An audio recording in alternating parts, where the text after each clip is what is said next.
출애굽기 12장 1절부터 14절까지 제가 읽습니다.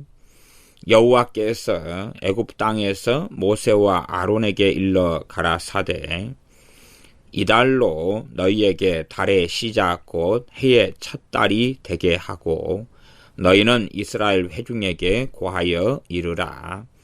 이달 열흘에 너희 매인이 어린 양을 취할지니 각 가족대로 그 식구를 위하여 어린 양을 취하되 그 어린 양에 대하여 식구가 너무 적으면 그 집의 이웃과 함께 인수를 따라서 하나를 취하며 각 사람의 식량을 따라서 너희 어린 양을 계산할 것이며 너희 어린 양은 흠없고 1년 된 수컷으로 하되 양이나 염소 중에서 취하고 이달 14일까지 간직하였다가 해질 때에 이스라엘 회중이 그 양을 잡고 그 피로 양을 먹을 집문 좌우 설주와 임방에 바르고 그 밤에 그 고기를 불에 구워 무교병과 쓴 나물과 아울러 먹되 난로나 물에 삶아서나 먹지 말고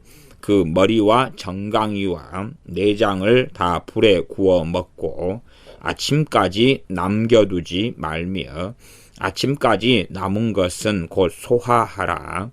너희는 그것을 이렇게 먹을지니 허리에 띠를 띠고 발에 신을 신고 손에 지팡이를 잡고 급히 먹으라. 이것이 여호와의 유월절이니라. 내가 그 밤에 애굽 땅에 두루 다니며 사람과 짐승을 물온하고 애굽 나라 가운데 처음 난 것을 다 치고 애굽의 모든 신에게 벌을 내리리라. 나는 여호와로라. 내가 애굽 땅을 칠 때에 그 피가 너희의 거하는 집에 있어서 너희를 위하여 표적이 될지라.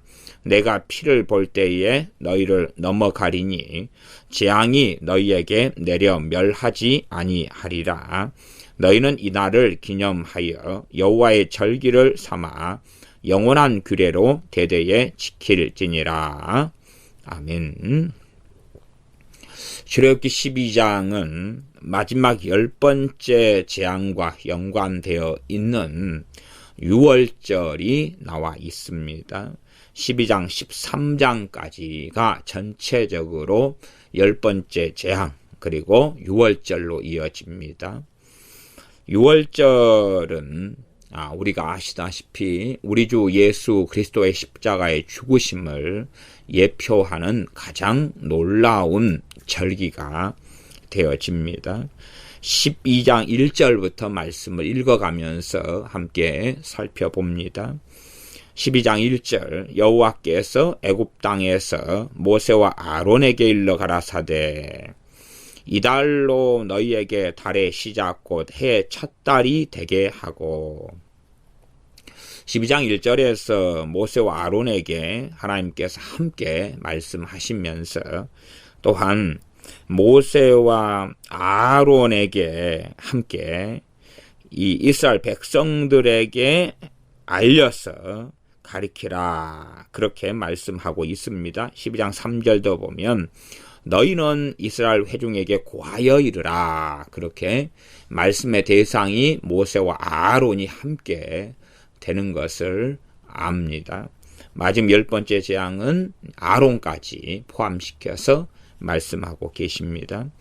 애굽 땅에서 모세와 아론에게 하나님께서 말씀하셨다는 게 12장 1절인데 이것을 크게 두 가지 의미로 우리가 이해할 수 있겠습니다. 하나는 이 고센 땅도 애굽 땅이니까 고센 땅일 수도 있지만은 그런 의미보다는 하나님께서 임시적으로라도 고센 땅과 다른 애굽 땅을 구별하셨기 때문에 다른 애굽 땅에 있을 때 다시 말하면 이 바로에게서 쫓겨나가지고 그렇게 해서 이 고센 땅에 들어가기 전에 그 애굽 땅에서 말씀하신 그런 것으로서 보입니다.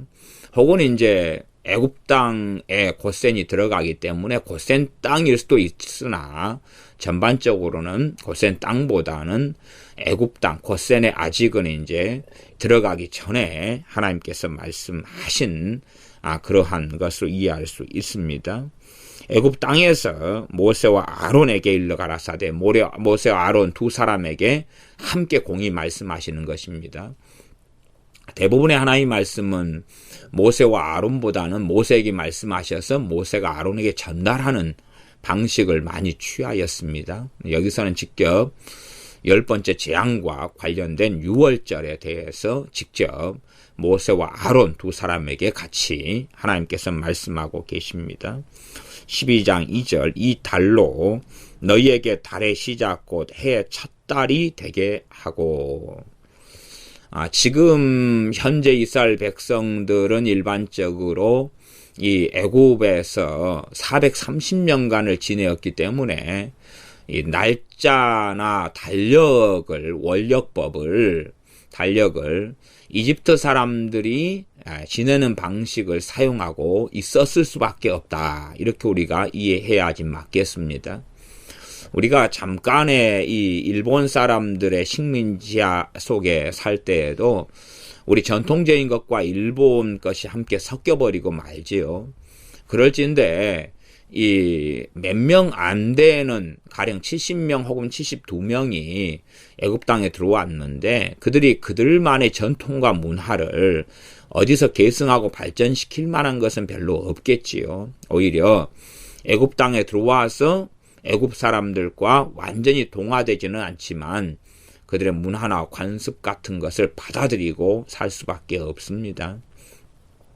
430년을 애굽 땅에서 살면서 애굽 사람들, 이집트 사람들과 동화되지 않은 것만 해도 놀라운 하나님의 은혜고 민족의 정체성만을 좀 유지하고 있는 것조차도 큰 하나님의 섭리와 도우심이 있었다. 그렇게 말할 수 있겠습니다.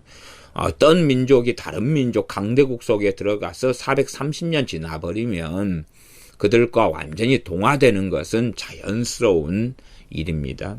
그렇게 되지는 않았지요.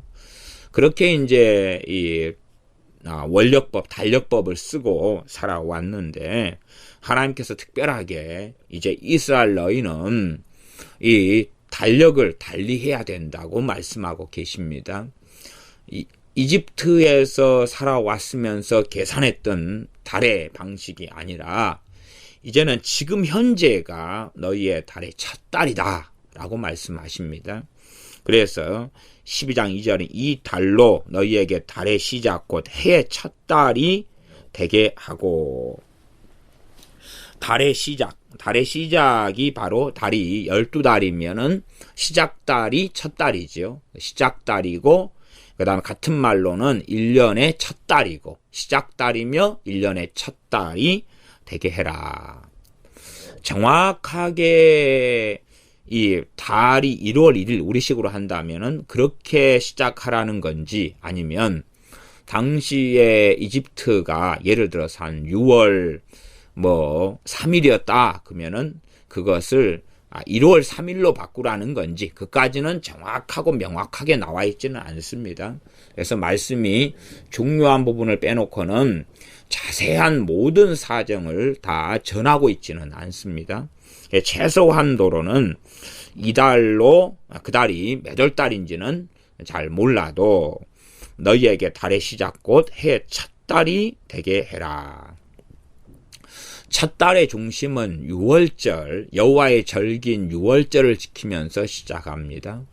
우리 예수님을 믿는 사람들로 할 때도 우리가 유월절이면 주님께서 십자가에 달리시는 것, 어린 양을 이들이 잡아서 먹으면서 문설주 좌우와 윗임방에 바르면서 이제는 구원의 역사, 죽음의 역사, 죽음에서 건진받는 구원의 역사를 상징하며 예표합니다. 다른 말로 하면 주님의 십자가상의 죽으심을 믿음을 인하여서 우리가 예수님의 죽으심을 내 죄를 인한 죽으심으로 또한 죄에 대하여 내가 죽음으로 믿고 받아들이면서 그러면서 우리가 하나님의 자녀로 거듭나게 됩니다. 그렇게 하나님의 자녀로 다시 태어나니 첫 해가 되어지지요. 육적으로는 우리가 육적인 나이, 육신의 나이를 따라가지만 영적으로야 하나님 앞에서 이제는 세상적으로가 아니라 하나님에 대하여 산 자요, 거듭나고 다시 태어난 사람이 되기 때문에 해가 첫 해가 될 수밖에 없고 첫 달이 될 수밖에 없겠습니다. 실제적으로 이스라엘에게는 이제는 그 1년의 첫 달의 개념이나 첫 달을 하나님께서 430년간 지내왔던 첫 달이 아니라 몇 월인지 몰라도 지금 이때가 6월절이 있는 그때가 첫 달로 하나님이 세우시고 만드시고 명령하십니다. 실제로 이 6월절은 이스라엘 백성들이 영원히 지켜야 될 규례라고 말씀하시고, 그러면서 1년 되면은 반드시 1년의 첫 달에 14일인데 그때부터 지켜야 했습니다.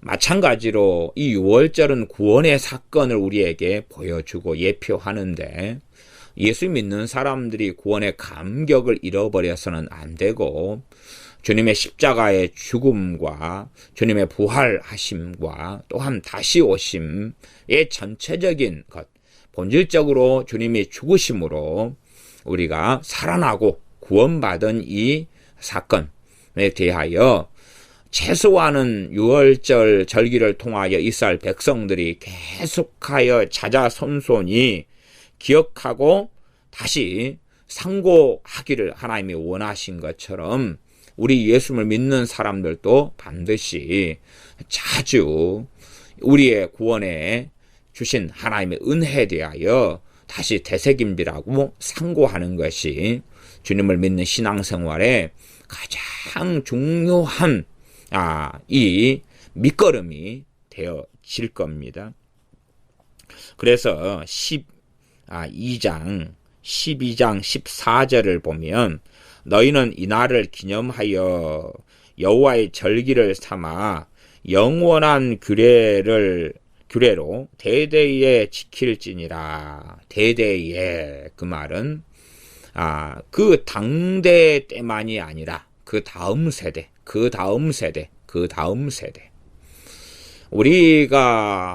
우리 조상들이 있고 그 다음 어느 세대에 태어났다 할지라도 조상들이 있었기 때문에 우리가 존재하는 것입니다.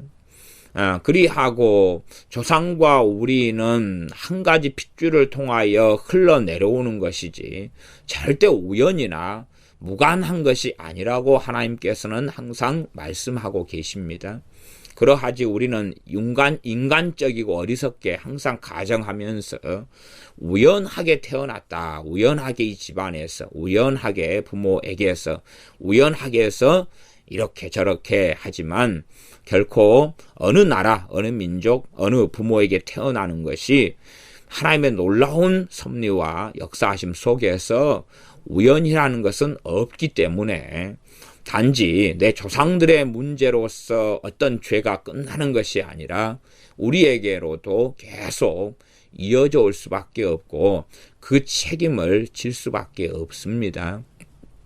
예를 들어 세계 1차, 2차 대전을 독일이 일으켰지 않습니까? 그러면은 지금 현재 독일이 유대인들을 학살하고 하는 책임에 지금 세대가 세계 대전을 일으킨 세대가 아니기 때문에 무책임하고 무관심하다, 우리는 아무런 잘못이 없다, 그러면 안 된다, 그런 말입니다. 마찬가지로 일본이 우리나라를 일제 36년 동안의 식민 지배를 했습니다. 물론 그 일본의 식민 지배는 하나님의 특별한 섭리이고 그를 통하여 이 잘못된 양반, 또 상민, 천민, 계급주의가 무너지고 타파되고 유교나 우상 숭배가 대부분 많이 무너지게 되고 복음이 들어올 수 있는 문을 활짝 열었습니다.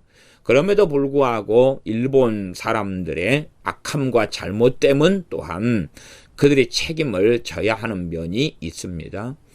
그러하나 일제 36년간 실제 식민 통치를 했던 일본 사람들의 세대는 다 죽고 말았지요. 다 없어졌습니다. 정말로 오래 산 사람 몇이만 남았겠지요. 그러하나 지금 일본 사람들이 또한 그러한 잘못된 것에 대하여 하나님 앞에 책임을 져야 한다는 사실입니다. 그러하지 우리는 무관심해, 내가 했나? 내 조상들이 한 것을 그렇게 하면 안 되는 것처럼, 마찬가지로 우리는 이 공동체로 인생과 삶을 살아오지 내 개인주의로 단일하게 혼자 살지 않습니다. 그러므로 주님께서 이렇게 기도하라 라고 주기도문을 가르치셨을 때에 하늘에 계신 내 아버지여가 아니라 우리 아버지여, 또한 우리에게 일용할 양식을 주옵시고 우리의 죄를 사하여 주옵시고, 그렇게 우리로서 기도하게 하신 것인데, 우리는 하늘에 계신 내 아버지여, 내게 일용할 양식을 주옵소서, 내 죄를 용서해 주옵소서 라고만으로 착각해 갑니다. 자꾸만 우리가 개인주의 속에, 개인 이기주의 속에 들어가면 들어갈수록 잘못된 길 속에 들어서게 됩니다. 대대로 자손들에게 이 여호와의 절기인 유월절을 기념하여서 영원한 규례로 지켜라 라고 말씀하면서 하나님으로 인하여서 마땅히 죽어야 될 자들이 살아나고, 또한 유월절이 놀라운 10번째 재앙의 클라이막스가 된 것은 이로 말미암아 이들은 노예에서 해방되었기 때문에 그렇습니다. 유월절을 통하여서 마땅히 이 이스라엘 백성들의 장자들도 다 죽었어야 했습니다. 장자라는 성경적인 개념은요, 우리가 레위 지파가 전 이스라엘을 대표해서 하나님께 바쳐집니다. 그것처럼 또 가족 전체를 대표하는 사람이 장자고, 장자가 하나님께 바쳐져요. 그런 것처럼 이 장자의 죽음은 단지 이 장자만의 죽음이 아니라 가족을 대표하는 이가 장자입니다. 장자권이라는 것은 대표성을 항상 가지게 됩니다. 그러함에 또한 이스라엘 민족을 하나님께서 장자 민족으로서 세우셨습니다. 그렇게 아브라함에게 하나님 말씀하셨죠. 그러므로 이 이스라엘이 범죄하는 것은 모든 이방 민족이 범죄하는 것과 함께 가는 것입니다. 왜냐하면 대표성을 가진 민족으로 하나님께서 이스라엘을 세우셨기 때문에 그렇습니다. 왜 하나님께서 자주 이스라엘을 정말로 엄하게 다루시느냐? 단지 이스라엘은 한 민족을 떠나서 장자 민족이기 때문에 이스라엘이 하나님 앞에 온전하게 설 때에는 다른 이방 민족들도 그에 대한 혜택과 은혜를 누리게 되는 측면이 있습니다. 그런 의미에서 6월절에 장자가 죽는 것은, 그것은 하나님께서 이 전체를 대표하여 심판하시는 것이고, 이스라엘 민족의 장자가 문설주에 어린 양의 피를 바름으로 살아나는 것은 이 이스라엘 전체를 하나님께서 죽여야 될 자들인데도 불구하고 살려주시는 대표성을 이야기합니다.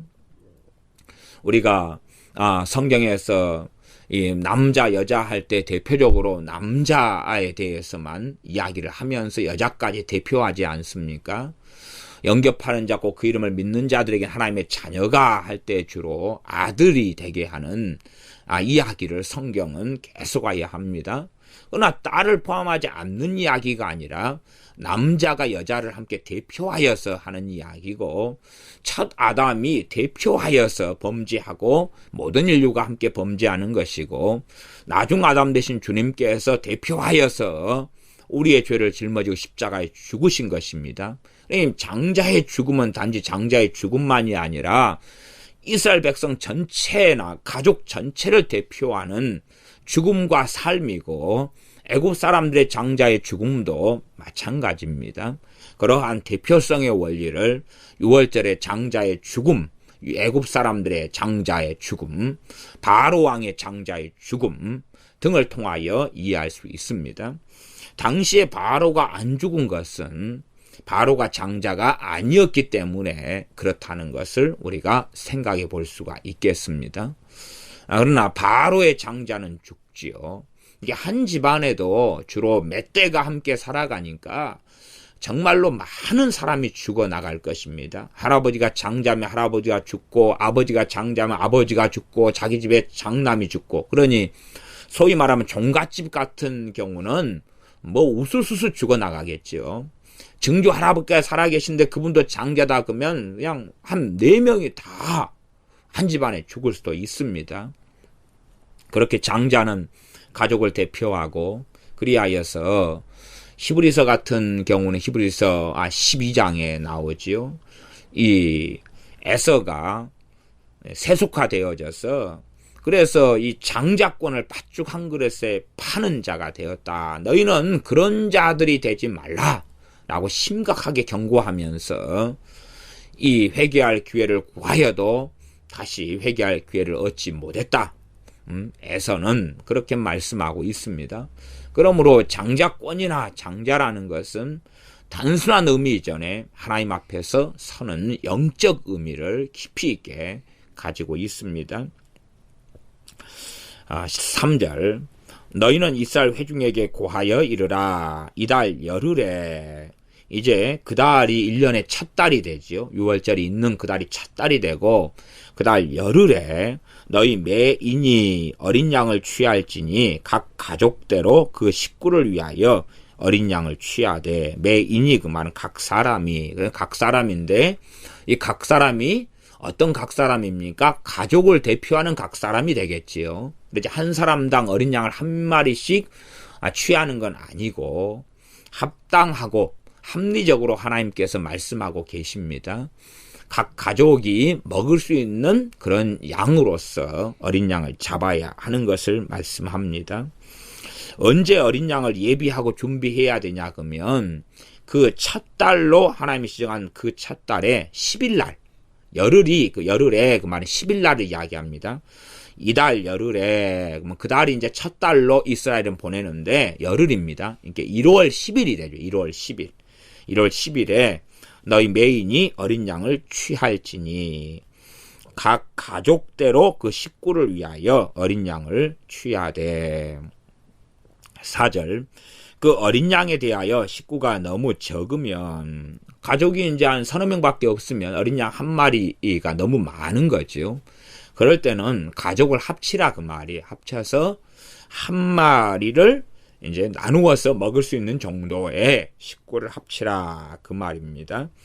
식구가 너무 적으면 그 집의 이웃과 함께 인수, 사람 수를 따라서 하나를 취하며 각 사람의 식량을 따라서 너희 어린 양을 계산할 것이며. 각 사람의 식량이다 그 말은 어린아이는 적게 밥을 먹을 것이고 어른은 많이 먹고 또 어떤 청소년기에 있는 아이는 그만큼 많이 먹겠죠. 이런 것을 우리 각자가 다 알지 않습니까? 또 일반적으로 통념상 우리가 밥 먹을 때 밥 한 그릇씩 이렇게 하는 것처럼 상식적으로 아는 것을 기반해서 어린 양이 1년 된 어린 양이니까 1년 된 어린 양이나 혹은 염소까지도 다 어린 양에 포함됩니다. 그 뒤에 말씀이 나오니까 그건 함께 조금 이따 살펴보고, 어린 양, 1년 된 어린 양이면은 몇 사람이 먹는다 하는 그런 정답이 나오죠. 우리가 삼겹살을 한 근 600g을 살 때에 대강 몇 명이 먹는다, 뭐 그런 걸 이해하고 알지 않습니까? 또 식당에 가면 1인분 주세요. 그럼 보통 1인분이 고기 한 200g 정도 되어지니까 1인분이면 대부분 약간 좀 적지요, 먹기에는. 그러지만 밥까지 식사까지 한다면은 그래도 만족할 양은 나옵니다. 욕심을 부려서 먹으니까 이제 한 사람당 2인분도 먹고, 많이 먹는 사람은 막 5인분도 먹고 그런 사람이 있습니다만은, 이렇게 이제 상식에 근거하고 그렇게 해서 어린 양을 가지고 계산을 해보라 그 말입니다. 뭐 어떤 가족은 한 어린 양이 한 10인분이다 그러면 가족이 15명이다 그러면은 한 마리 반이 필요하겠죠. 그러면은 2마리를 잡을 수밖에 없으니까 옆에 한 반 마리가 필요한 가족이 있으면 합치면 되겠지요. 조금 더 남는 것은 뭐 어쩔 수 없겠죠. 어린 양이 10인분이다 그러면은 우리 가족이 9명이다 그러면 9명에도 한 마리를 잡아야 되죠. 좀 더 먹거나 남는 것은 곧 소화하라. 이게 10절 마지막에 나와 있으니까 소화하라 그 말은 불에 태우라 그 말입니다. 이게 남으면 불에 태우면 되는 것이니까 이에 맞춰서 엄정한 어떤 율법적으로 무엇을 정확하게 소수점까지 적용시키라는 이야기는 아니라는 것을 알 수가 있습니다. 우리는 극단적 완벽주의로 말미암아 말씀의 울타리를 넘어설 때가 많이 있어요.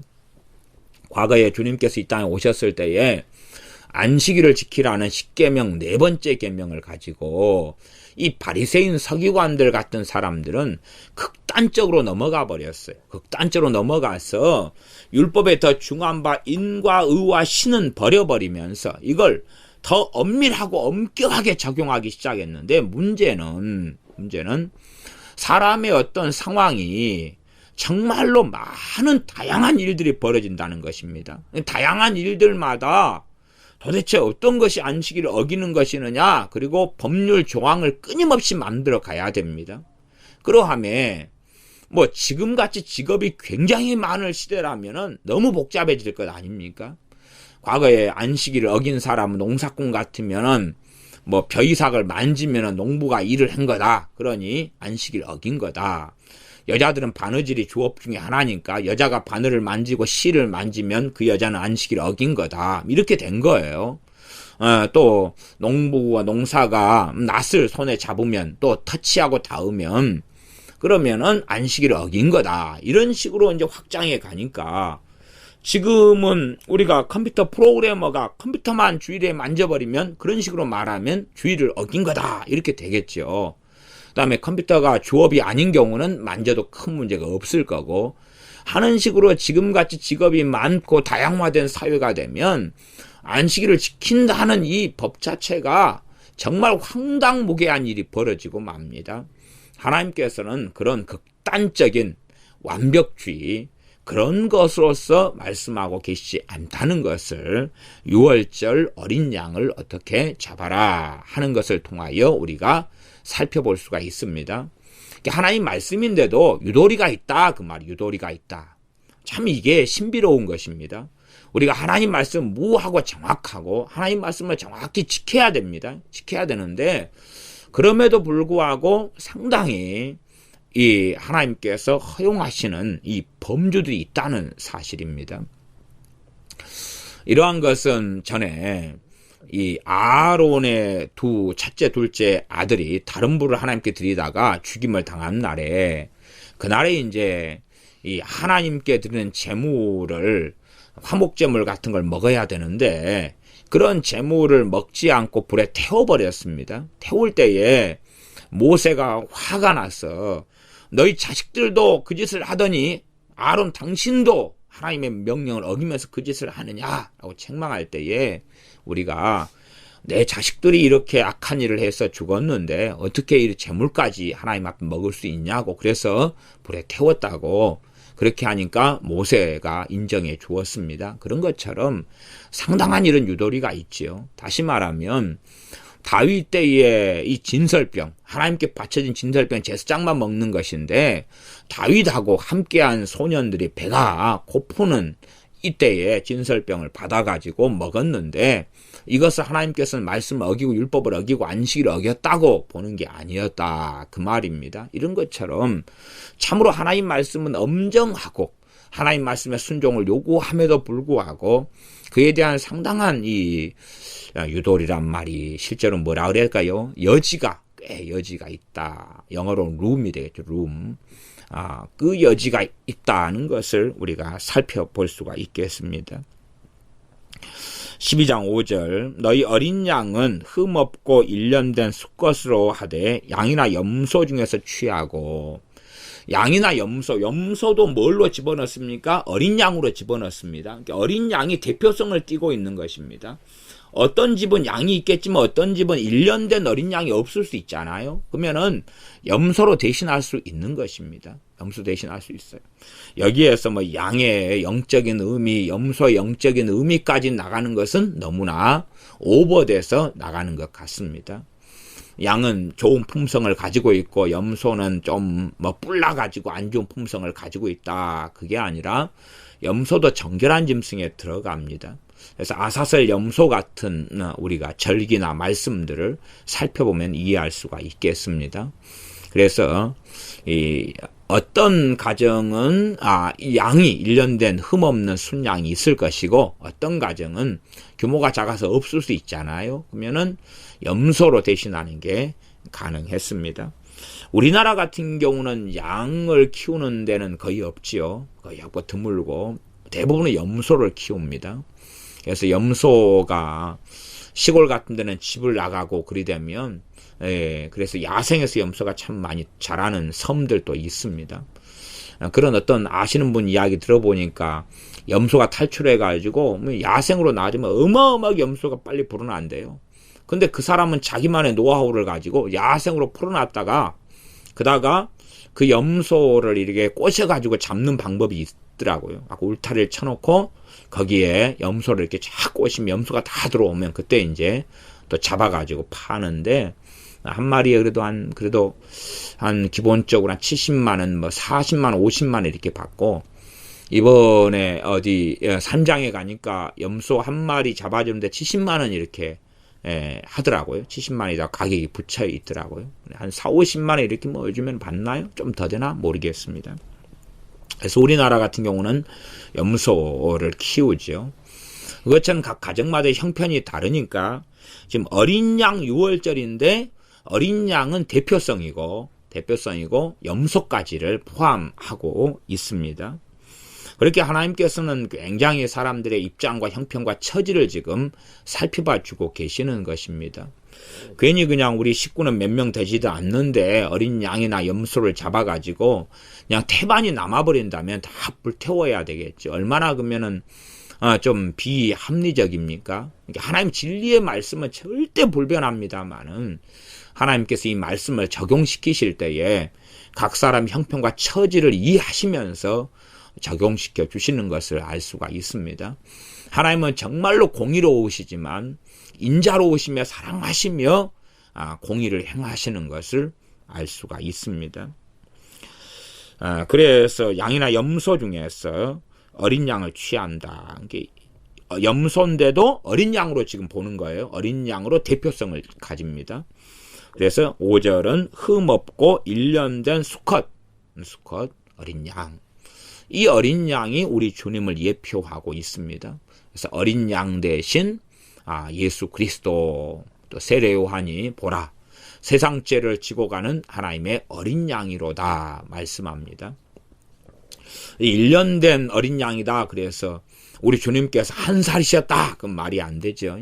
그렇게 막 영해를 해가면서 알레고리를 쓰고 이상하게 흘러가는 경우가 많은데 그러면서 성경의 각 단어마다 영적인 의미를 파악하고 살피려는 어리석은 사람이 많은데 그건 잘못된 길을 들어가는 것입니다. 영적인 의미를 찾더라도 문맥적으로 바르게 영적인 의미를 파악하고 살펴야 됩니다. 그리고 조심해야 되지요. 참으로 영해는 알레고리 해석은 말씀에서 교회가 떠나고 이 말씀에서 무너지게 된 가장 큰 이유 중에 하나입니다. 이 사도 다음에 사도의 계승자들 속사도라 그럽니다. 그다음에 속사도 뒤에 교부 시대가 옵니다. 근데 실제로 속사도들부터 알레고리 해석과 영해가 많이 들어왔고 교부들 정도로 가면 영해가 판을 치게 됩니다. 그러므로 로마 카톨릭 이 초대교회가 중세교회로 변환되면서 타락할 수밖에 없는 근거가 하나님 말씀을 자의적으로 마음대로 해석하면서 말씀을 무너뜨려 버리니까 하나님 말씀을 떠나니 당연히 이단과 사이비의 교리가 들어오고 교회가 타락하고 무너질 수밖에 없는 기반을 제공했는데 그것이 바로 영해, 다른 말로 하면 알레고리 해석이 되어집니다. 풍유적 해석이죠. 코에 걸면 코걸이, 귀에 걸면 귀걸이로 말씀에 근거하기보다는 자기의 감동, 자기의 감흥, 자기의 뭔가에 의지하여 성경을 마음대로 오용하고 남용하고 적용하고 이 말씀에 이러한 영적 의미가 있다 하는 스스로 신령한 자리에 서버리는 악한 일들 때문에 하나님 말씀을 무너뜨려 왔습니다. 이런 것은 상당히 주의하고 조심해야 됩니다. 6절 이달 14일까지 간직하였다가 어린 양을 취하는데 10일 날에 이달 10일 날에 준비해 가지고 14일까지 잘 이 어린 양과 염소 중에서 1년 된 흠없는 수컷인 이러한 대표성으로 어린 양을 잘 이렇게 보관하고 간수하고 있어야 된다. 그 말입니다. 잘 구별해 가지고 이렇게 돌보고 있어야 됩니다. 그리고 이제 이 14일 날까지 잘 간직하고 있다. 해질 때에 이스라엘 회중이 그 양을 잡고, 지금 문화 같으면은 우리가 닭도 잘 사람들이 못 잡잖아요. 예전에는 어지간하면 닭은 다 집에서 잡아먹었고 그렇게 했는데, 저도 예전에 누가 살아있는 닭을 주셨는데, 살아있는 닭이 집에 들어왔는데 우리 삼형제가 아무도 닭을 잡을 줄은 몰라요. 그러니까 이 닭을 어떻게 하나, 저는 살아서 마당을 돌아다니고 있고 저 닭을 어떻게 도대체 잡아먹나. 그래서 닭 목을 확 비틀 수도 없고 그냥 근다고 그냥 귀엽게 보고 이쁘게 보이는데 먹긴 먹어야 되지. 산 닭을 하나를 보내온 것도 참 깝깝했어요. 결국은 이제 이 계급이 깡패라고 우리 집 막내가 이 닭을 잡을 수밖에 없었어요. 형들이 뭐 네가 잡아라 그러니 어쩌겠어요. 그래서 가마니를 뒤집어 씌워가지고 닭 머리를 쳐다보고 눈을 쳐다보면서 잡아 죽이기는 힘들잖아요. 가마니를 뒤집어 씌워가지고 그래서 목을 비틀고 몇 바퀴 돌렸어요. 죽었거니 생각하고 풀어놨더니 마당을 돌아다니는 거예요. 그래서 야, 닭이 얼마나 생명력이 좋은지, 닭 목을 꺾어버려도 돌아다니는 걸 살아가지고. 그러니 참 그래서 결국은 이제 어머니께서 닭을 잡았습니다. 저는 제가 몇 년 전에 신방을 갔다가 이제 이 섬에서 섬으로 신방 갔다가 나오는데 냇가 하천에가 안에가 이 풀숲이 있는데 갈대가 많이 우거진 이런 것인데 그 사이에가 야생 오리가 들어가 있는 거예요. 그래서 야, 저놈을 잡아야지. 그리고 몰래 잠복을 해서 포복으로 갔다가 펄딱 뛰어가지고 확 잡았어요. 산채로 야생 오리를 잡아가지고 왔어요. 그래가지고 또 이놈을 살아있는 채로 데리고 와서 이놈을 또 어떻게 잡아먹나. 잡는까 좋았는데 마침 서울에서 이 손님들이 오셨는데 그중에 남자 집사님께서 잘 잡으시더라고요. 그래서 바로 그냥 잡아가지고 그냥 해가지고 야생 오리를 그래서 그날 잡아먹었습니다. 신방 갔다가 야생 오리를 잡아왔는데, 지금 문화는 뭘 잡는 건 익숙하지 않지요. 근데 과거의 문화는 다 집에서 이 짐승을 잡고 하는 문화니까 이 회중들이 자기 집에서 보관해 왔던 이 어린 양을 잡는 건 쉬웠을 겁니다. 그러나 이런 오리나 닭을 잡는 것도 사실 쉽지 않은데 어린 양 훨씬 더 큰 거니까 쉽지 않지요. 대신에 어린 양은 다른 짐승하고 다르게 죽을 때에 별로 반항하지 않고 저항하지 않는다 그러지요. 그렇게 주님을 예표하는 이 어린 양을 잡습니다. 잡고 이제 핵심은, 첫째는 7절 피가 핵심입니다. 그 피로 양을 먹을 집 문 좌우 설주와 임방에 바르고, 어린 양을 잡고 그 피를 보통은 짐승을 잡은 다음에 피를 땅에 이렇게 쏟아 붓거나 뭐 그렇게 하는데, 피를 받습니다. 받아야 되고, 이 피를 잡으면서 철철철 흘려 나오는 피, 이런 것을 받아가지고 양을 먹을 집 좌우 설주, 설주는 옆에 기둥을 설주라 그럽니다. 옆기둥, 옆기둥을 설주라. 사이드 포스트 영어로는 그럽니다. 이거 설주인데 그거다고 임방인데 사실은 정확한 말로 하면 윗임방이 되겠습니다. 위쪽에 있는 그런 집 문 위 현대식으로 바꾸면 이게 윗임방이니까 상임방이 되겠죠. 그렇게 기둥하고 위쪽에 있는 그 나무 돼 있는 그것에 바릅니다. 그래서 문 입구에 바르는 거죠. 거기에 바르고 그 다음에 이제 8절에 그 밤에 그 고기를 불에 구워 무교병과 쓴 나물과 아울러 먹되. 고기를 구워 먹으라 는 두 가지입니다. 첫째는 우리 주님의 십자가의 죽으심에 대하여 주님께서 말씀하시면서 내 피를 먹고 내 살을 먹어야 한다. 주님의 말씀을 듣고 너무 어려워서 많은 예수님의 제자들이 떠나갔습니다. 주님께서 사도들에게 너희도 가려느냐 물으셨습니다. 내 피를 먹고 내 살을 먹어야 된다고 말씀하십니다. 사실은 믿음으로 그렇게 하는 거죠. 실제로 주님의 피와 살을 먹는 게 아니라 주님께서 우리의 죄를 위해 흘리신 그 피를 믿는 것이지요. 또한 주님의 십자가에서 그 몸으로 찢기시고 우리 때문에 죽으신 것을 믿는 믿음이 바로 그 살을 먹는 것에 들어가고, 이것을 우리는 성찬을 통하여서 포도주와 빵을 땜으로 주님의 살과 피에 참여하게 됩니다. 그러므로 이 6월절이 우리 교회로 한다면은 성찬이 되겠습니다. 우리는 성찬.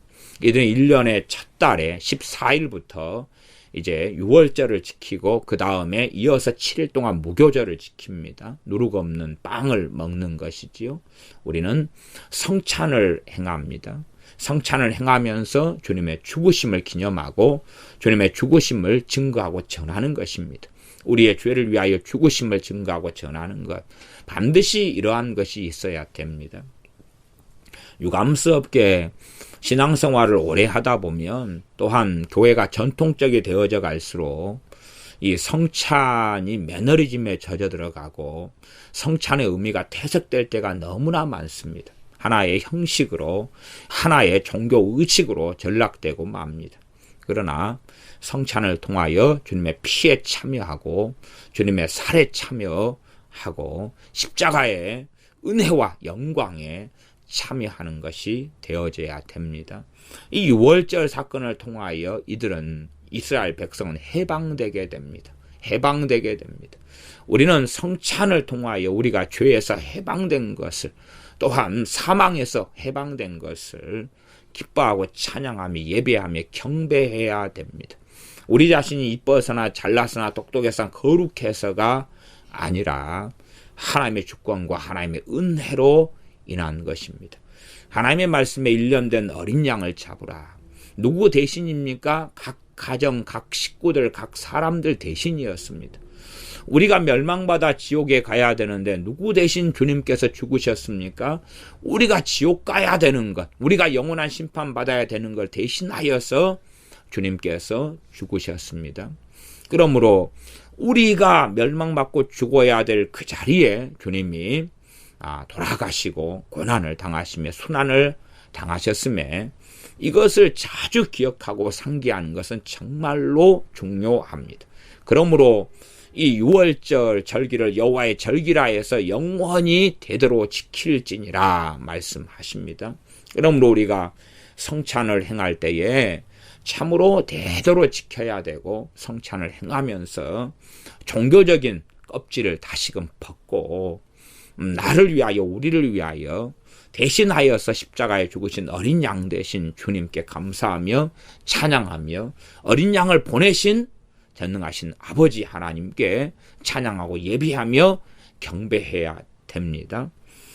그렇게 우리 자신의 구원에 대하여, 주님이 죽으셔서 구원을 이루시며 성취하심에 대하여 그 처음 사랑을 잃어버리지 않고 있을 때에 어리석은 사람들이 되지 아니합니다.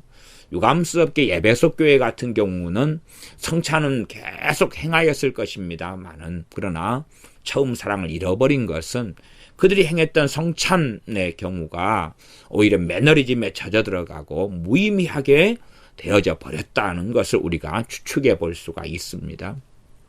우리가 성찬을 행할 때에 이 이스라엘에게는 6월절과 같은 것인데, 우리는 참으로 성찬을 통하여 우리의 믿음으로 인하여 주님의 살과 피에 참여하는 그러한 성찬이 되어져야 합니다. 그래서 평상시에 성찬을 사모하는 것이 필요하죠. 우리 명절이 되면은, 과거에는 명절 때에 구정이 되면은 새 옷을 주로 하나씩 얻어 입기도 했잖아요. 그러니 명절을 얼마나 기다립니까?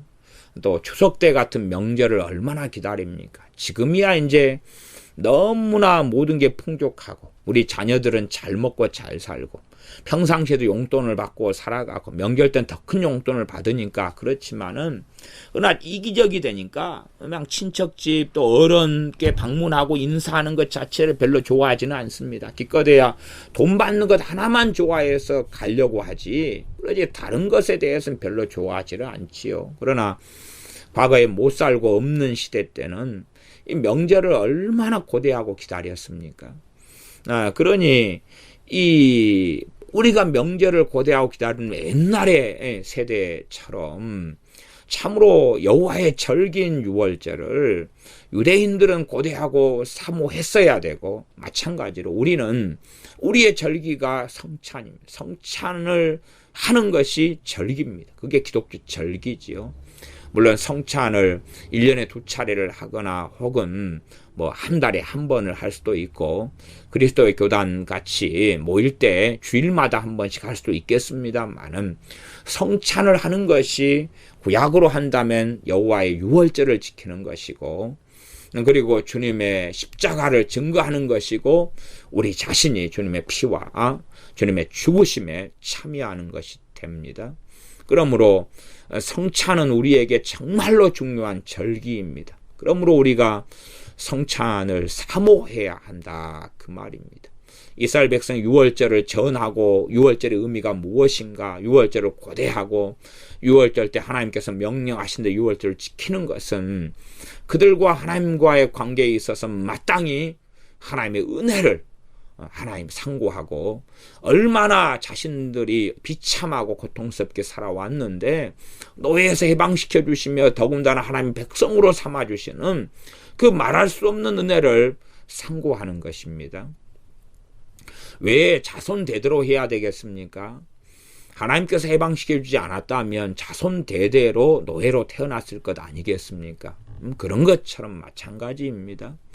그래서 우리의 자손들도 부모가 예수를 믿기 때문에 자녀들이 그것 때문에 함께 모태신앙도 가능하고 또 함께 예배당에 다니면서 예배드릴 수 있는 그 불신자 가정에서 난 자녀들이 누리지 못하는 말할 수 없는 혜택을 받습니다. 물론 주님과는 1대1로 만나야 되고 주님을 영접해야 하지만 얼마나 하나님을 만나며 은혜 받기 좋은 환경에 있습니까? 그러므로 이 주님의 성찬에 대한 것을 우리는 잘 가르쳐야 됩니다. 자녀들에게 이 이스라엘 백성 유월절을 잘 전파하고 가르쳐야 했던 것처럼 우리는 주님의 성찬을 자녀들에게 명심하고 잘 가르쳐서 또한 우리 자신도 사모하고 기다리고 고대하여서 과거의 구정, 추석, 명절을 맞이하는 것처럼 그렇게 성찬이라는 이 여호와의 놀라운 우리에게 주신 절기를 우리는 맞이해야 할 것입니다.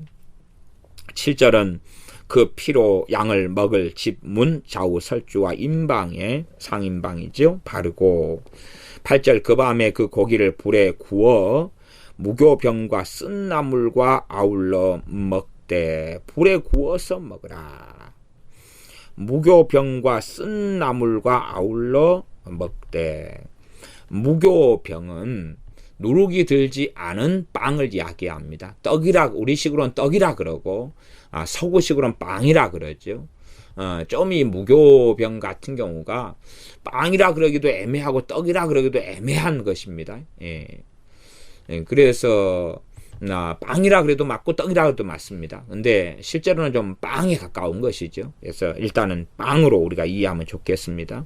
누룩이 들지 아니한 빵, 누룩이 들지 아니한 떡. 그래서 무는 없을 무자고 그 다음에 교자는 누룩교자입니다. 그 다음에 병은 떡병자예요. 그래서 누룩이 들지 아니한 떡, 누룩이 들지 아니한 빵.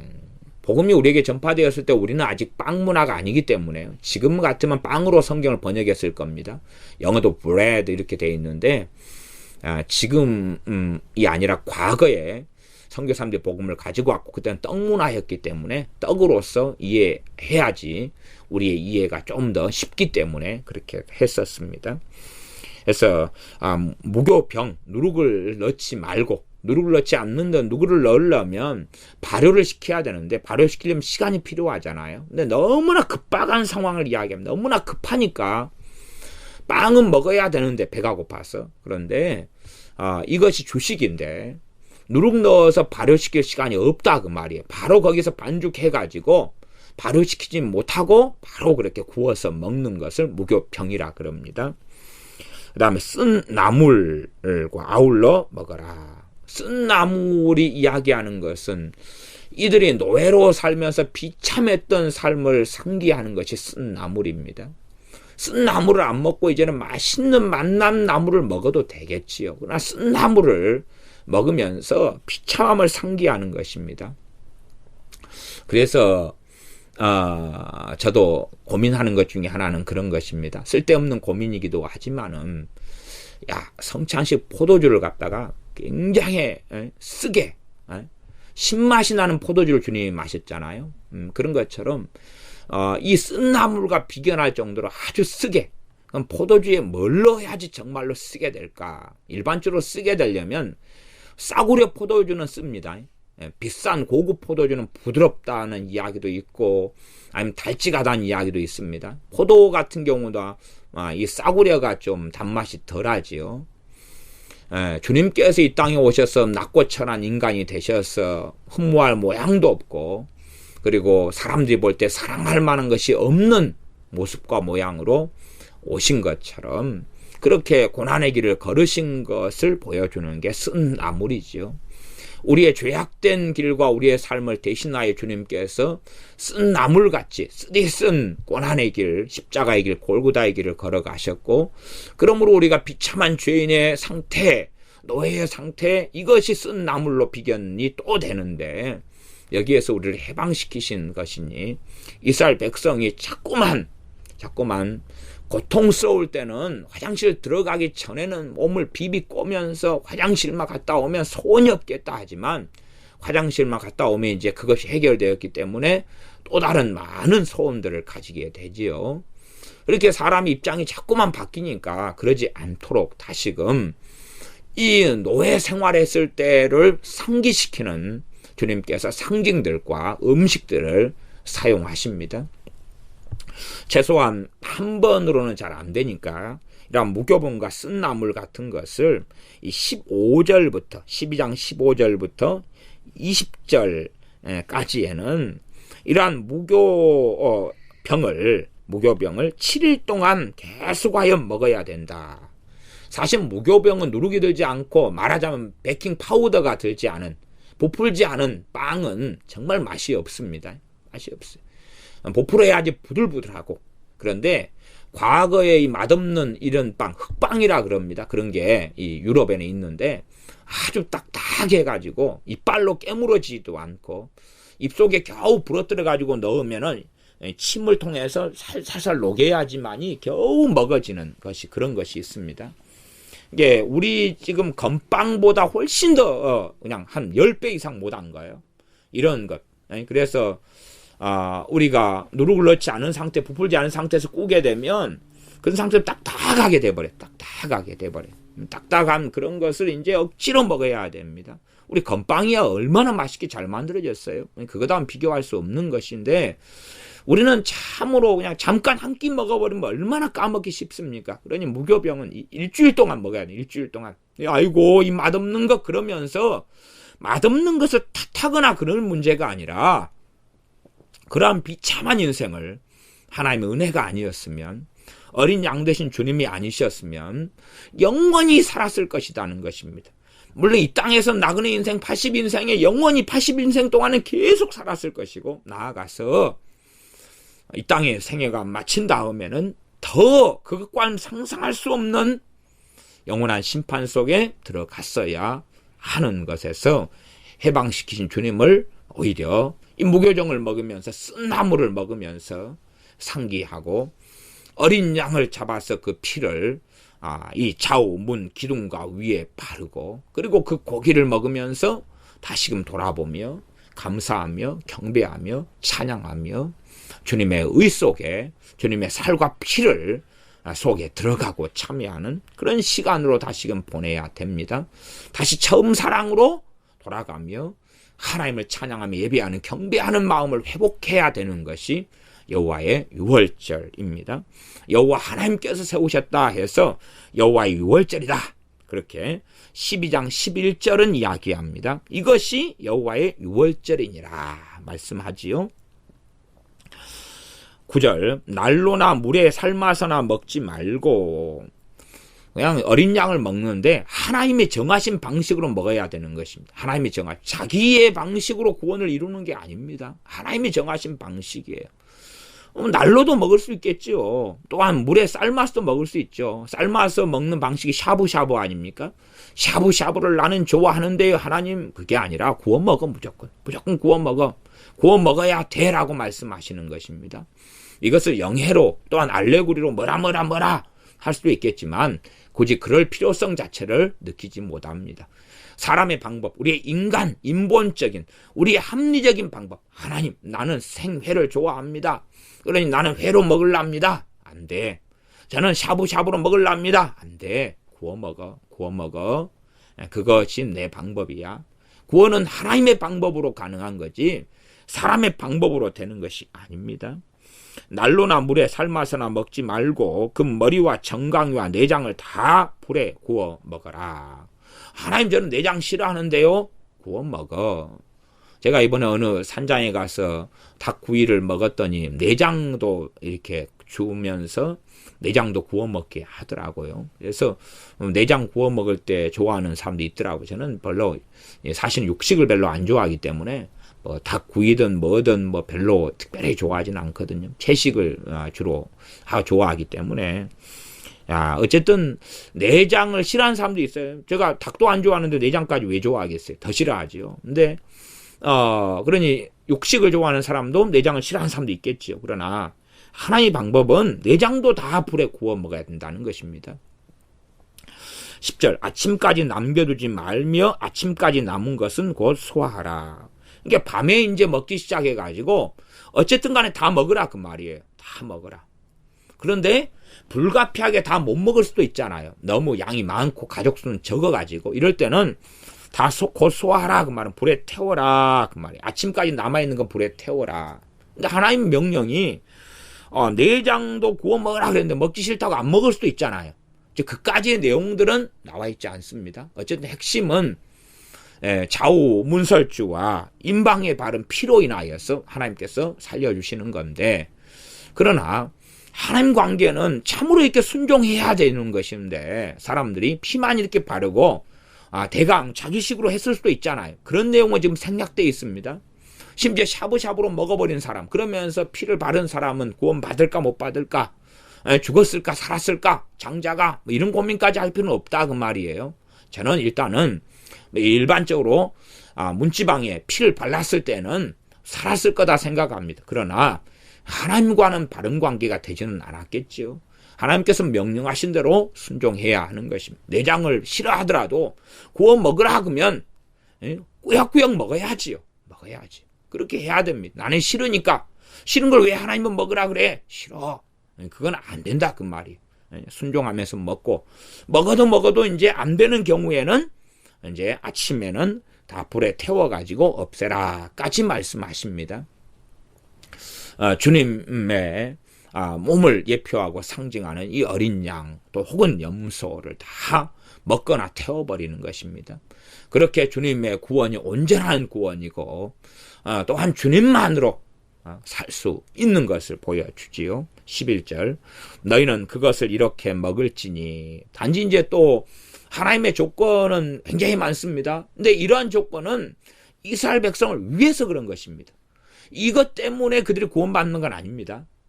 11절 보면 이렇게 먹을지니 허리에 띠를 띠고 발에 신을 신고 손에 지팡이를 잡고 급히 먹으라. 급히 먹으라 말씀에도 급히 먹는 기준은 있어요 없어요? 없잖아요. 어떤 아이는 급히 먹는데 빨리 먹는 사람보다 더 늦은 사람도 있을 것이고 어떤 사람은 급히 먹는데 너무 빨리 먹어가지고 그냥 총알같이 먹었어. 제가 들은 어떤 사람은 이 짜장면을 갖다가 한 번에 5그릇을 먹어버려. 5그릇. 그러니까 얼마나 빨리 먹어요. 그냥 하나를 먹으면 머리가 굉장히 크거든. 저보다 한 배 반은 되는 것 같은데 짜장면을 한 번에 딱 집어넣으면 꽃배기는 그렇게 못하는 것 같은데 꽃배기 아닌 것은 한 번 딱 집어넣으면 입으로 오물오물하고 꿀꺽 그렇게 먹어버려요. 그러니 이 막 엄청 잘 먹는 사람 같은 경우는 딴 사람이 어린 양 먹으려고 그냥 고기 한 점 집어가지고 오물오물 씹는데 그냥 확 다 먹어버려가지고 딴 사람 먹을 게 없어 손가락을 빨아야 될 수도 있지 않습니까? 어쨌든지 간에 급히 먹으라. 이게 절대적인 기준은 없습니다. 지금 각 사람에게 하나님께서 명령을 하시지만 위임된 거예요.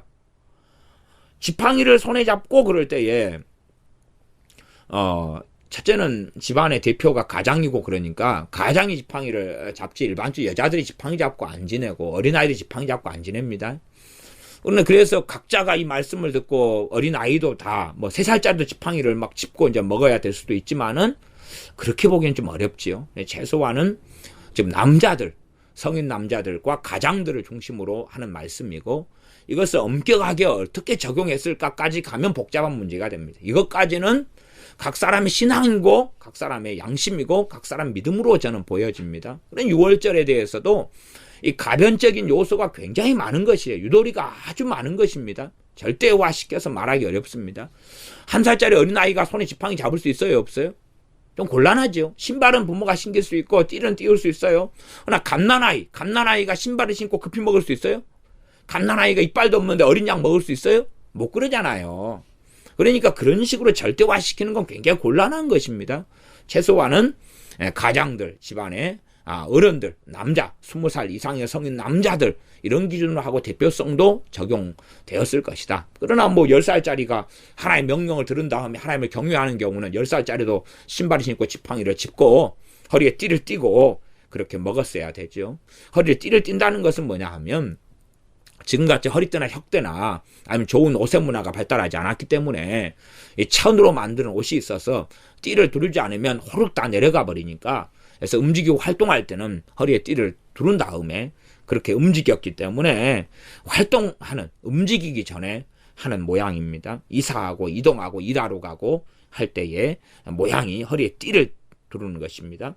또한 발에 신발을 신어라. 발에 신발을 신고 먹어라. 그러면 대부분 먹으면 방에서 신발 신고 먹을 수도 있었겠지만 마당에서 주로 많이 그러겠죠. 고기를 구워 먹어야 되니까 불에서 마당에서 구워가지고 급하게 먹는 것일 겁니다.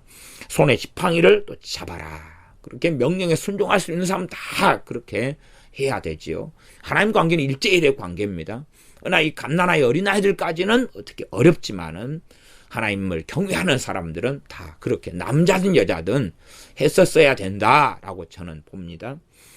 급히 먹으라. 이것이 여호와의 유월절이니라. 이렇게 허리에 띠를 띠고 발에 신을 신고 손에 지팡이를 잡아요. 그리고 이걸 대대로 이제 지키라 그러니까 100년 지난 다음에 200년 지난 다음에도 그렇게 합니다. 누구를 위해서입니까? 이러한 것은 이스라엘 백성을 위해서 하시는 말씀이에요. 자기들의 과거 200년 지난 다음에 지킬 때도 200년 전을 생각해 보는 거예요. 200년 전에. 하나님께서 해방시키지 않았으면 민족의 정체성도 사라져버렸을 것이고 노예로 계속하여 남았을 거예요. 그러니 200년 지난 다음에 우리 세대하고는 하나님 상관없습니다. 그게 아니라 바로 너희의 일이었다라고 하나님 말씀하시는 거예요. 200년 전 조상들의 일이었는데요. 우리가 감사할 게 뭐가 있는데 우리는 자유민으로 지금도 태어나가지고 살고 있는데요. 아니야. 너희를 해방시킨 사건이야. 바로 너일이야. 200년 지나도 300년 지나도 1000년이 지나도 바로 너일이었어 라고 하나님은 말씀하시면서 영원히 지켜야 될 여호와의 규례니라 라고 말씀하고 있는 것입니다. 그리고 어리석은 사람들은 300년 500년 1000년 지난 다음에 나하고는 무관해요. 상관없어요. 뭐 언제 하나님이 나를 해방시켰어요. 언제 내가 노예된 적이 있어요. 그런다 그 말이에요. 주님께서 이 땅에 오셨을 때에도 너희가 죄 없다 하며 죄가 그대로 있도다 라고 말씀하시는 사람들처럼 우리는 종이 된 적이 없다 말씀하시는 이야기하지만 주님께서 너희는 죄의 종이라 라고 말씀하고 있습니다. 각 사람이 여호와의 유월절을 경험해야 되고 어린 양 대신 주님의 죽으심과 부활을 믿음을 통하여 경험해야 되고 주님의 죽으심과 부활의 믿음을 통하여 참여해야 합니다. 주님의 성찬에 믿음을 통하여 참여해야 되고 그것보다 더 본질적인 주님의 십자가에 우리는 참여해야 합니다. 그래서 하나님의 백성들, 이스라엘 백성들에게 항상 영원히 이 규례를 지키는데, 이 14일 날 지나고 어린 양을 잡고 그 다음에 이제 밤이 되어서 구워서 어린 양을 먹는데 허리에 띠를 띠고 발에 신을 신고 손에 지팡이를 잡고 급히 먹으라. 급히 먹는데 세 가지를 먹으라고 이야기하죠. 어린 양의 고기를 불에 구워 먹고, 두 번째 무교병을 먹고, 세 번째 쓴나물을 먹어야 한다 라고 말씀합니다. 그러면서 자신들이 얼마나 죄 가운데 살아왔는지, 얼마나 이 죄인되고 쓸모없는 나를 구원하신 하나님의 은혜가 놀라운지를 상기하는 것입니다. 12절, 내가 그 밤에 애굽 땅에 두루 다니며, 지금 애굽 땅에 두루 다녀서 장자와 처음 난 것을 죽이는 분이 하나님이시다고 말씀합니다. 내가라고 하나님 말씀하셨는데, 내가 애굽 땅에 그 밤에 두루 다니겠다. 사람과 짐승을 물어나고 애굽 나라 가운데 처음 난 것을 다 치고 처음 난 걸 쳐서 죽이겠다. 애굽의 모든 신에게 벌을 내리리라. 나는 여호와로라. 애굽의 모든 신에게 벌을 내린다는 말씀은 꽤 난해한 말씀입니다. 무슨 의미인지는 정확하지 않습니다. 가령 이 9번째 재앙은 암흑의 재앙이었죠. 암흑의 재앙. 그러면은 이집트의 신 중에 하나는 태양신입니다. 태양신을 섬겼어요. 또 뭐 개구리 신도 섬기고 많이 하천 신도 섬기고 다 섬겼어요. 두루두루 그냥 완전한 종교다운지 속에 있는 나라가 이집트인데, 송아지도 섬겼잖아요. 그러니 금송아지를 아론이 만들면서 함께 춤추면서 여호와라고 지칭하기도 했습니다. 그 중에서 이들이 정말로 대단하게 섬겼던 신 중에 하나가 태양신. 태양신은 라라 그럽니다. 라. 태양신은 라. 그러니까 봐봐, 태양신은 나? 아무것도 아니야. 암흑으로 만들어주마. 그러시면서 암흑재앙을 일으키신 것입니다. 그러니 그들의 신이 얼마나 무능하고 얼마나 쓸모없고 그들이 우상 숭배하는 것이 얼마나 가치가 없는지를 보여주시는 거죠. 애굽의 모든 신에게 벌을 내리리라. 과거에 블레셋의 다곤 신을 섬겼는데 하나님의 법궤가 다곤 신당 안에 갖다 놓으니까 다곤 신상이 자빠져서 그 다음에는 또 자빠지고 부러지고 깨지고 목이 떨어지고 막 그렇게 되었죠. 예, 그런 것처럼 뭐 그것보다 훨씬 더 핵심적인 이야기, 근원적인 이야기 말씀이지 않을까 싶습니다. 말하자면 애굽의 신으로서 누가 역사하겠습니까? 악한 영, 마귀가 역사하겠죠. 더러운 악한 영들이 역사하겠죠.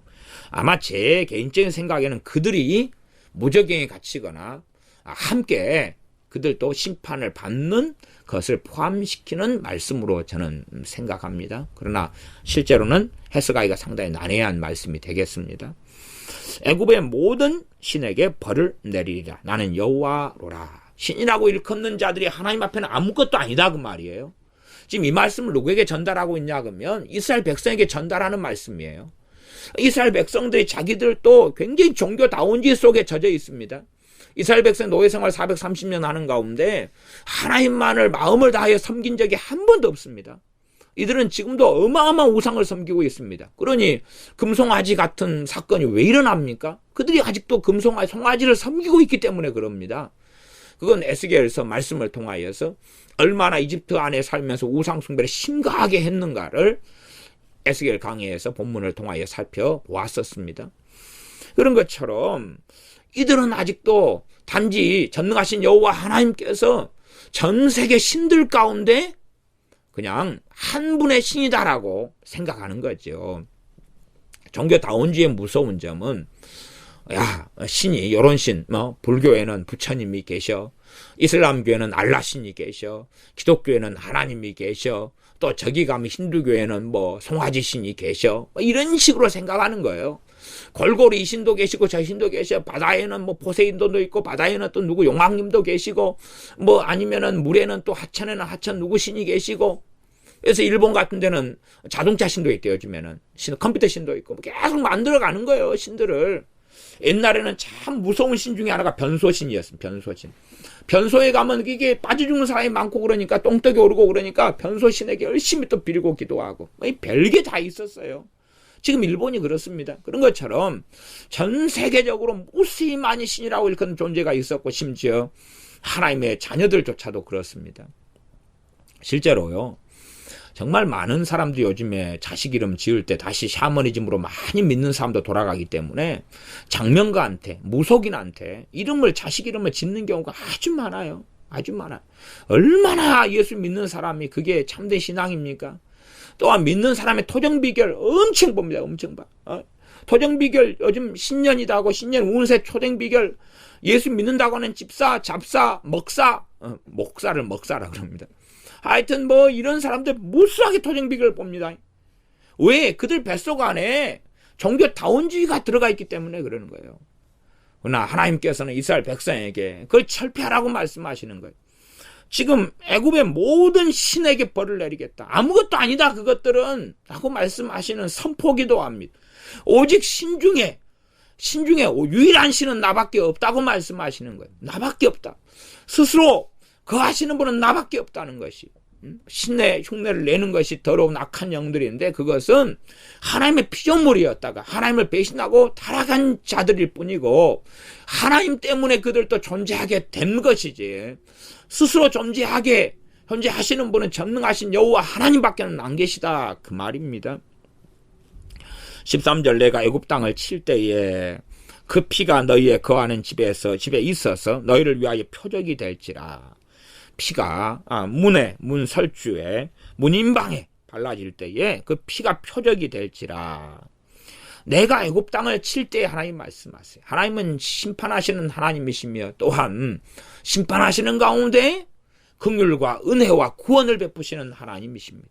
하나님의 이 월절 사건을 통하여 구원과 심판이 동시에 벌어지고 있어요. 우리 주님의 영광된 이름은 구원과 심판을 동일하게 일으키는 이름입니다. 그러므로 주님의 십자가에 못 박히신 것이 구원 얻는 자에게는 구원의 증거가 되고 그러나 멸망하는 자들에게는 멸망의 근거와 이유가 됩니다.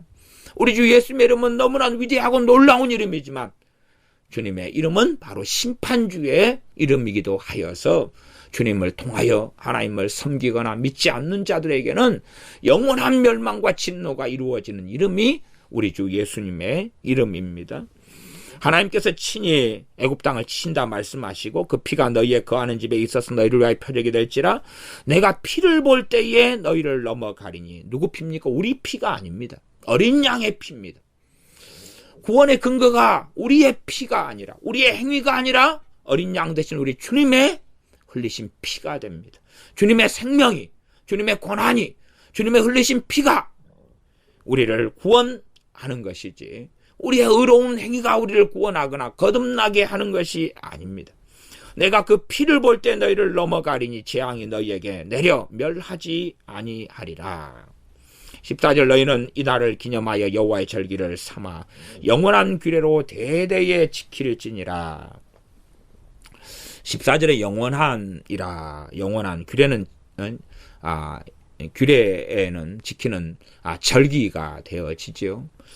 영원한이란 말을 히브리어로 한다면은 여기 14절에 영원한은 올람이고 17절에 영원한 규례 같은 말이 나왔는데 그건 르올람이 됩니다. 그러니까 올람, 르올람 그러는데 그건 우리가 잘 아시다시피 뭐 영원한 그것이 일반적인 의미고 그 다음에는 오랜 영구함도 있고 오랜 이 말이 오랜 긴 시간 이걸 이야기하는 올람도 있습니다. 그 다음에 끊임없는 항상 이런 의미의 올람이 있어요. 그 다음에 이제 이 르올람 이것도 영원한인데 이건 어느 시대의 기간 동안 어느 긴 시간을 이야기하는 것도 있고 영원을 이야기하는 것도 있어요. 그래서 이 영원한이란 말이 꽤 긴 시간을 말하는 것도 있고 진짜 영원을 이야기하는 것도 있고 끊임없는 끝나지 않는 이런 의미를 가지고 있다. 본질적으로 영원한 규례다. 그럼 영원히 지켜야 될 규례다고 일단은 이해한다 그래도 그런다 해도 우리가 주님을 믿으면서 또한 이 성찬을 행하면서 그러면서 우리는 영원히 지키고 있는 것이에요. 6월절을 우리가 성찬을 지키고 행하면 이 6월절은 영원히 우리가 지키고 있는 거예요. 그 다음에 이제 두 번째 영원한의 의미가 어느 한시적인 시간을 이야기하는 긴 시간, 어느 때까지를 이야기하는 개념을 가지고 있다면 이것은 언제까지입니까? 주님께서 오셔서 십자가에 달리시며 죽으시며 부활하실 때까지의 그런 영원한 규례인 것이. 이게 두 가지 의미 다 사실은 뭐 특별하지 않고 우리에게 다 뭐 맞는 의미가 되는 거예요. 영원한의 의미가 진짜 영원토록 이어지는 영원의 개념도 우리는 틀리지 않다. 그 다음에 긴 시간을 이야기하면서 그 긴 시간인데 어느 한정된 시간의 긴 시간을 이야기하는 개념도 그건 뭐 틀리지 않은 것입니다. 둘 다 우리가 뭐 바르게 해석하는 부분에 들 수가 있습니다. 그래서 여호와의 절기를, 그래서 어리석은 사람들은 이 영원하니라는 단어, 왜 제가 영원하니라는 단어 이 올람을 설명하냐 그러면요, 다시금 율법으로 회개하는 운동이 있어요. 율법으로 다시 돌아가자는 사람들이 있어서 이 영원한 규례 이렇게 말할 때 영원히 지켜야 되니까 지금도 6월절 지켜야 된다 그렇게 주장하는 사람들이 있기 때문에 그렇습니다. 그래서 제가 영원한이라는 이 올람 혹은 르올람이라는 히브리 단어를 설명하는 것입니다. 이것은 우리가 주님을 믿는 주님의 십자가의 사건과 이걸 예표하는 것이 6월절이니 우리가 주님을 믿는다는 것 자체가 이제 6월절을 지키는 것이고 구체적으로 주님이 명령하신 대로 성찬을 행하는 것이 6월절을 지키는 것의 의미이기 때문에 영원한 규례라는 것이 문자 그대로 6월절을 지금도 지켜야 된다 이런 게 아니라는 이야기입니다. 지금도 지키려면 어느 가정에서 지키겠습니까? 정말로 각 가정마다 양을 잡을 수 있어요? 누가 잡아요? 지가 잡아요? 염소를 잡아요? 어떻게 잡아요? 그러니 사실은 좀 말장난을 하는 사람들이 하는 경우가 많습니다. 그것 때문에 너무 극단적인 문자주의가 얼마나 위험한지 성경 문맥적으로 해석해야 되고, 그 다음에 이 구약의 절기들이 우리 주 예수님 안에서 어떻게 성취되었는지를 잘 알아야 되고, 신약에 와서 이제 우리도 절기가 없는 건 아닙니다. 그러니 성찬을 행하는 것도 정말 중요한 규례고 절기인데 주님이 정하신 규례지요. 이것을 우리가 지키고 믿음으로 행하면서 큰 복음의 능력과 해방시킨 역사와 나아가서 구원을 등한 여기지 않는 그 큰 구원의 감격과 찬양과 예배와 경배를 하나님께 드려야 합니다. 기도하겠습니다. 여호와의 유월절에 대한 말씀을 출애굽기 12장에서 함께 상고하였습니다.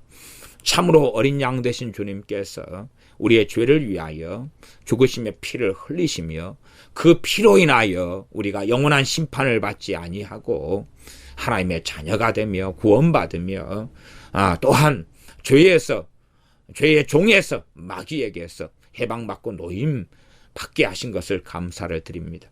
이스라엘 백성이 쓴 나무를 먹고 무교병을 먹고 또한 어린 양의 고기를 불에 구워 먹으면서 그리고 허리에 띠를 띠고 신발을 신고 급하게 먹으면서 다시 그들의 했던 어리석은 노예 생활 때에 비참한 노예 생활 때에 참담했던 죄악 가운데 사는 삶을 상고하며 하나님의 구원의 은혜의 감격에 젖어야 했던 것처럼 다시금 우리가 주님을 믿기 전에 얼마나 어리석은 사람이었는데 주님이 없이는 살 수 없는 사람이었는데 우리를 구원하신 은혜를 다시금 해마다 또 달마다 상고하며 감사하며 찬양하는 우리가 되게 하시며 무엇보다 성찬을 통하여 주님을 예배하며 사랑하며 찬양하며 그 아들을 보내시고 그 아들을 우리를 대신하여 죽게 하신 아버지 하나님의 극진한 사랑하심을 찬양하며 경배하여서 주님의 은혜 속에 들며 주님의 사랑 속에 터가 굳어지고 뿌리가 박히는 그러한 우리가 되게 하여 주시옵소서. 예수님의 이름으로 기도하옵나이다. 아멘.